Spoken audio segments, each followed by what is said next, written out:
અને પછી કહ્યું મારો સંધ્યાનો સમય થયો છે, હું મારા ગામમાં વહેલો જાઉં છું, તું પણ મારી પાછળ આવ. એમ કરીને જલા બાપા ગયા. ગલાલ ગામમાં પધારી લોકો દોડે લુગડે સામેથી આવતા દેખાણા અને પૂછ્યું કે કોનું અવસાન થયું. અને ત્યારે કહ્યું જલા બાપાનું. અને ત્યાં તો ગલાલ કહે છે હમણાં મને મળ્યા, અભી મુझे मिले સાહેબ. ત્યાં તો એક બાજુ અંત્યેષ્ટિ જ્યાં જતી હતી ત્યાં ગલાલ ગઈ છે અને આંસુની ધાર સાથે જલારામ બાપાને બધાએ જ વિદાય આપી. અને વિક્રમ સંવત 1935 કારતક વદની 9મીના દિવસે વીરબાઈનો સ્વર્ગવાસ થયો હતો. જલારામ બાપાને જમનાબાઈ કરીને એક દીકરી હતી. એમના લગ્ન કોઠડાપીઠના ભક્ત ભક્તિરામ સાથે થયા હતા. અને વીરપુરમાં જલા બાપાની સાથે રહેતા એમના દીકરા કાળાભાઈ જે સંત પુરુષ હતા. અને કાળાભાઈના દીકરા હરિરામ નાનપણથી જલારામ બાપાની નજરમાં આવી ગયા હતા. જલા બાપાએ ખાલી એકને જ ગોવિંદને જ આપણે પહેલા દિવસે કથા કરી, એને જ ખાલી કંઠી બાંધી. આ હરિરામ એને કંઠી નહોતી બાંધી, પણ એને વારસાઈ તરીકે જલારામ બાપાએ સ્વીકાર્યા હતા. એની નજરમાં આવ્યા હતા કે આ મારો વંશ ચલાવશે. અને હરિરામ નાના જ્યારે હતા ત્યારે નિશાળમાં જતા હતા. ત્યારે એક દિવસ જલારામે હરિરામના માથા પર હાથ મૂક્યો અને કહ્યું કે હાથ મૂકીને મોઢામાં એક પ્રસાદ મૂક્યો, તારે હવે નિશાળ જવાની જરૂર નથી હરિરામ. હરિરામને જલારામના આશીર્વાદ અને પ્રસાદ થકી રામાયણ, મહાભારત અને 4 વેદનું જ્ઞાન થયેલું હરિરામને.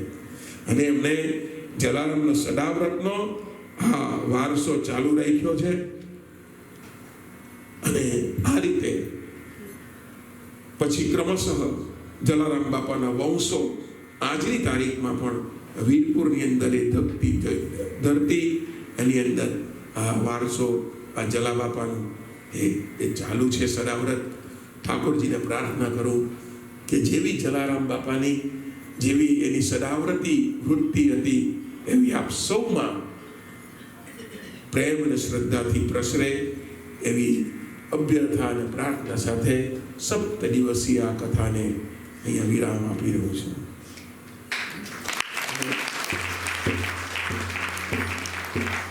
છેલ્લે આપ સૌને ભીની વિદાય. હું તમને બધાને મિસ કરીશ યાર, રિયલી. તમે મને કહેતા હતા, બધા આવીને મને કહે કે અમે મિસ કરશું, પણ એકચ્યુઅલી એવું હોય નહીં. અમારે તો યાર દર 7 દિવસે બીજા હરિભક્તોને જોવાના. બટ રિયલી હું તમને બધાને બહુ પ્રેમ કરું છું.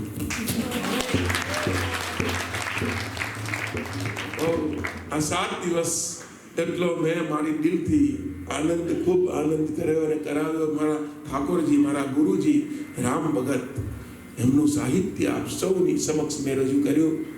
જેટલું તમને ગમ્યું એ બધું મારા ગુરુજીનું. અને કદાચ તમારા દિલને રુચિકર નહીં થયું હોય એ બધું મારું હમ સમજી અને સ્વીકારી લેશો. આ 7 દિવસ એમાં નાના મોટા જેટલાએ આ વ્યાસપીઠને અને સાથે આ મંદિરને કોઈના કોઈ કારણે તમે સહાયરૂપ થયા છો, એ બધાનો પહેલાં તો ખૂબ આભાર માનું છું. આપ સૌ અને અહીંયાની મેનેજમેન્ટ કમિટી, એની સાથે હું સતત મિટિંગમાં હોઉં છું. રોજ લગભગ અમે મિટિંગ કરતા હોઈએ છીએ કોઈના કોઈ કારણથી. અને હું તમને એટલું પણ તમને કહું છું, ચેલેન્જથી કહું છું, તમારા પૈસા જે તમે દીધા છે એ આ મેનેજમેન્ટ કમિટીએ પણ મને વિશ્વાસ છે, મેનેજમેન્ટ કમિટી પર વાત છોડી દો ને તમારા જે અનુદાન એ બધાનો પૂરેપૂરો સદુપયોગ મંદિરમાં થશે. અને જે કારણથી કર્યું છે આપણે એ જ કારણથી થશે. અને આવતે વર્ષે આપ સૌને કરબદ્ધ પ્રાર્થના છે. તમે હું તો તમને સાચું કહું, તમે કે હું તમને અહીંયાથી તો આપ તો ઘરે જઈ અહીંયા ભોજન કરીને પછી પણ હું રાત્રે 9 વાગ્યા પછી કે 10 વાગ્યા પછી મારા રૂમમાં જઈને જ્યારે એકલો પડતો હોઉં ત્યારે આપ સૌના વતી ભગવાન ઠાકોરજીને પ્રાર્થના કરતો હોઉં કે આપ સૌને જે કેટલા પ્રેમથી અને શ્રદ્ધાથી ભવિષ્યમાં શું થવાનું છે એની પણ ચિંતા કર્યા વગર તમે તમારા પરસેવાના પૈસા અને તમારી હાજરી અહીંયા આજે તમે આપી, એને માટે હું ભગવાનને પ્રાર્થના કરતો હું તમારા બધાની તંદુરસ્તી, મંદુરસ્તી અને ધનદુરસ્તી ત્રણે એ સંવર્ધન થાય, ત્રણનું એવી પ્રાર્થના. સંગીતવાળાએ ખૂબ સુંદર સંગીતની એ આપણને કરી, તો એ સંગીતવાળાને પણ ખૂબ બધા ધીરુભાઈથી માંડીને સુરેશભાઈ ભાઈએ બહુ સરસ તમે બગાડ્યું, અને 2 દિવસની અંદર આપણું સમર્થ એનાથી આવી નહીં શકાયું. તો અમારા ભૂપેન્દ્રભાઈ એ બહુ સહાય કરે છે. ભૂપેન્દ્રભાઈ એ બહુ એક્ટિવ પર્સન પણ છે, બધા જ છે જોકે, પણ વધારે પડતા ભૂપેન્દ્રભાઈની સાથે હું સંપર્કમાં રહું છું એટલે મને એવું લાગે છે, અને બહુ સરસ રીતે એ. તો હવે કંઈ કહેવાનું છે? આપ સૌને ખૂબ પુનઃ એક વખત શુભેચ્છા.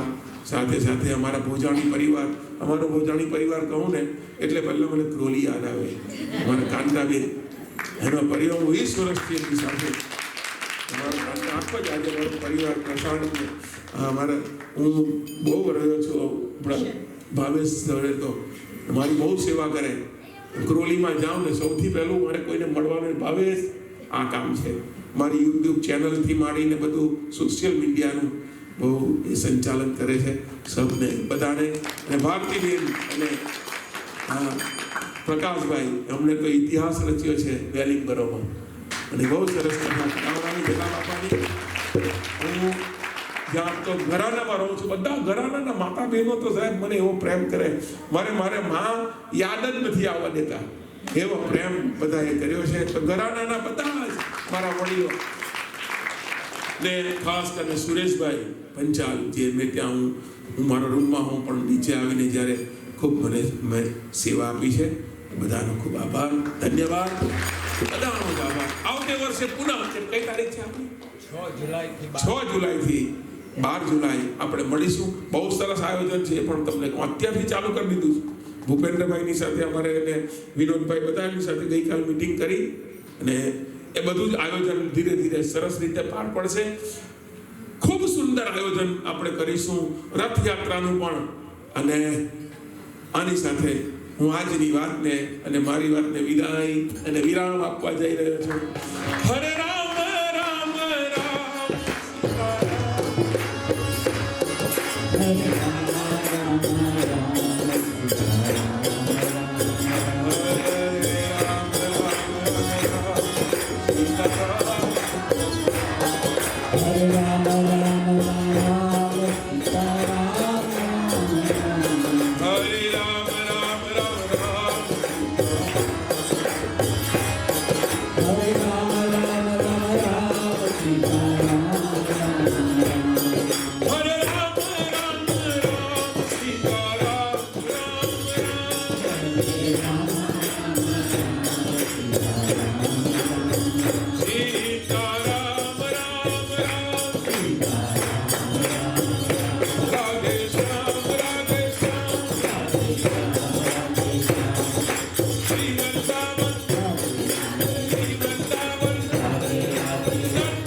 भक्तराज श्री जलाराम बापा की, वीरबाई वीरपुर धाम वो जलाराम महाराज की, सदगुरु संत श्री पुनीत महाराज, राम भक्त प्यारे रामा पीर की, स्वामी नारायण भगवान की।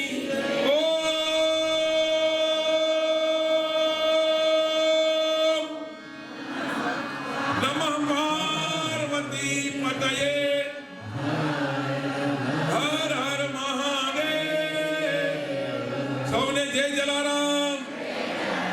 એ આવજો, વૃંદાવન આવજો. જેને આ ઈચ્છા હોય પ્લીઝ. અને ખાસ બીજી એક વાત કહેવાની છે, બરોબર? હા, 25 પાઉન્ડના જે આવતા વર્ષના યજમાન છે, આપ સૌ એમાં થાજો. જે બાકી છે એ ખાસ તમને કહું, તમારા પિતૃઓના ફોટા સાથે 7 દિવસ 25 પાઉન્ડ વાળાના પણ મૂકવામાં મૂકવાના છે. 25 પાઉન્ડ વાળાના પણ. એટલે ખાલી 25 પાઉન્ડ એટલે શું થયું? આમ જોવા જઈએ તો અમે ઇન્ડિયાની અંદર જો આવું ખોટું હોય તો અમારી સંસ્થામાંથી અમારી કથા હોય તો 15,000 રૂપિયા લઈએ છીએ આ મૂકવાના. આ ખાલી 25 પાઉન્ડમાં તમારું કામ થાય છે. તો એવી રીતે એ તો એમ કહેવાય કે આપણા પિતૃઓની જ કથા, સર્વ પિતૃઓની કથા છે. એટલે વેલિંગ કરોમાં બધા જ જે નહીં લખાવ્યા હોય તે કરબત પ્રાર્થના કરતો જાઓ કે બધાના નામ લખાવજો 25 પાઉન્ડ વાળા. તો ને 500 પાઉન્ડમાં પણ જેને ઈચ્છા હોય, જે પણ કોઈ હોય તો કરી શકો છો. તો આપ સૌને ખૂબ શુભેચ્છા. આવજો. જય શ્રી કૃષ્ણ.